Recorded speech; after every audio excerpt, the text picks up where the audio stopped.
नाज़रीन, अस्सलामु अलैकुम वरहमतुल्लाहि वबरकातुहू। मिफ्ताहुल जन्नति अस्सलातु व मिफ्ताहुस्सलाति अत्तुहूरु। जन्नत की चाबी नमाज है और नमाज की चाबी वज़ू है।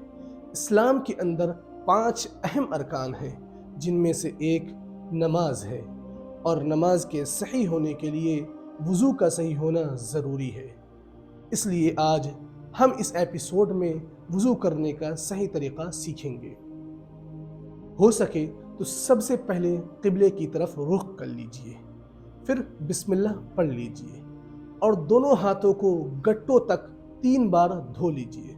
धोने का सिलसिला दाईं तरफ यानी राइट हैंड से कीजिए और फिर उसके बाद बाएं हाथ यानी लेफ्ट हैंड को धोइए। उसके बाद मिसवाक कर लीजिए। अगर मिसवाक न हो तो हाथ से ही दांतों को साफ कर लीजिए। फिर 3 बार कुल्ली कीजिए। अगर रोज़ा न हो तो गरारा भी कर लीजिए। इसके बाद 3 बार नाक में पानी पहुंचाइए और नाक भी साफ कर लीजिए। अब 3 बार सारा चेहरा धोइए।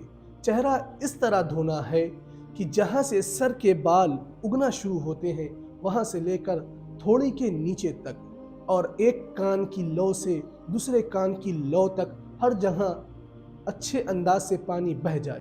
अगर आपकी दाढ़ी है तो दाढ़ी का भी ख्याल कीजिए। भीगी उंगलियों को दाढ़ी के अंदर दाखिल कीजिए। फिर उसके बाद दोनों हाथों को कोहनियों तक धो लीजिए। इसमें भी पहले दाएं हाथ को धोएंगे, फिर उसके बाद बाएं हाथ को। अब सर का मसह कीजिए।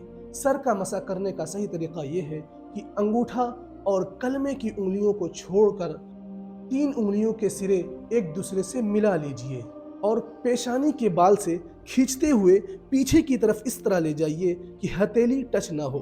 फिर हथेली से खींचते हुए पेशानी तक ले आइए और कलमे वाली उंगली से कान के अंदरूनी हिस्सा और अंगूठे से बाहरी हिस्से का मसा कर लीजिए और छंगड़ियाँ कानों के सुराखों में दाखिल कीजिए और उंगली के पुष्ट से गर्दनों का मसह कीजिए। फिर पैरों को धोइए। यहाँ पर भी वही तरतीब रखनी है कि पहले दाएं पैर को धोइएगा, फिर उसके बाद बाएं पैर को धोइएगा और ये धोना टखनों तक होगा।